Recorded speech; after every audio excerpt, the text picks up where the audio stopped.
Marty the Juice Man. What's up? You gotta unmute, dude. Hello. What's up? Hey, what's on your mind? Thank you. I want to hear more about like your metaphysical kind of view. You said something about the transcendental argument. I honestly don't really see the merit, but probably I can just don't understand. So, are you saying that you need that? What is knowledge like in your definition? Well, I would say there's different types of knowledge. The Greeks even had a lot of different Greek terms for different types of knowledge. But if you mean justified, I would think justified true belief and Gettier problem and all that in terms of modern philosophy is a valid question to ask any worldview. Can they give an account for knowledge claims? And, why ought we to believe something rather than, just what knowledge claims are. So I think there's an element of ought involved in all this. That's a big part of the argumentation that I make. Ought we believe what is true? And so you can't really divorce. Point there is just that you can't divorce epistemology from ethics or metaphysics. I have a question. Okay. Do you think that a thought can capture reality fully? Can any thought be 100% true?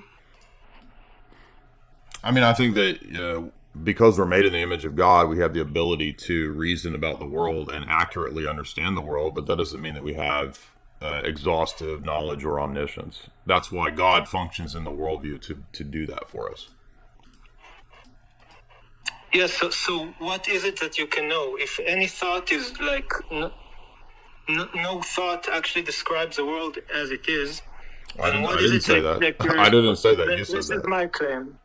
Well, how do you know that no thought doesn't describe the world as it is? Well, because I can deconstruct any thought and see that it's partial.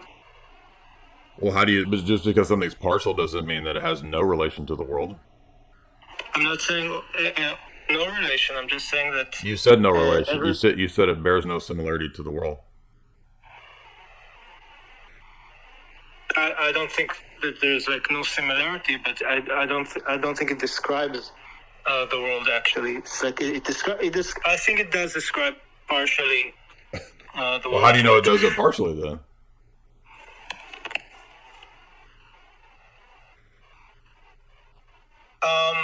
Let me just 1 second. How do I know that it describes it partially? I think it's a deduction thing. Honestly, I don't believe that we actually know. How would deduction tell you about inductive knowledge? Maybe I'm confusing the terms, but deduction is reasoning from the general to the particular. Induction is reasoning from the particular to the general. From the past to the future. I know that that's not deduction. Let the ball drop. Then that's inductive reasoning. Inductive, whatever. Yeah, sorry. So I'm saying, from let's say partial worldview. I call it conventional worldview. I know that a ball will fall 1,000,000 times. It will probably fall 1,000,001 time if I, pick it up. Okay, well, how do you know that? So you think it will, but how do you know that?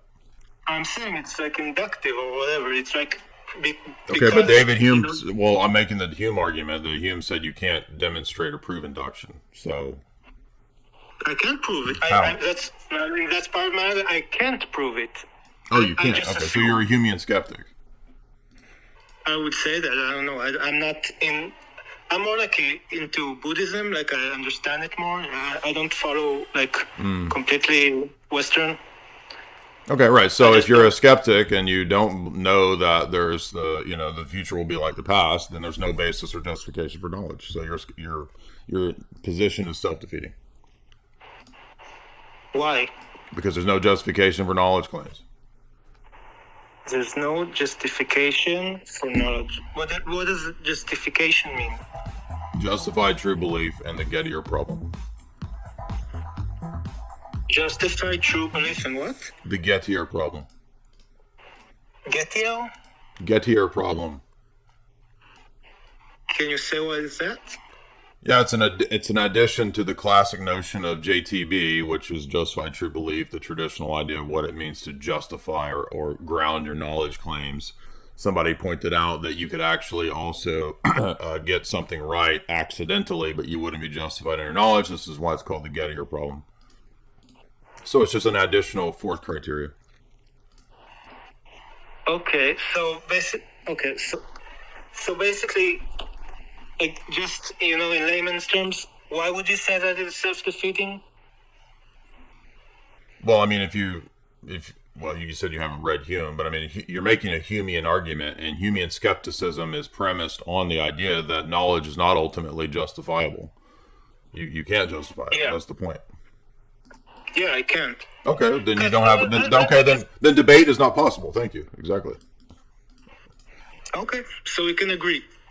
No, that's a refutation of your position. It's not an agreement of your position. No, why? Yeah, argumentation is not possible. How is that a refutation of my position as I argue against you?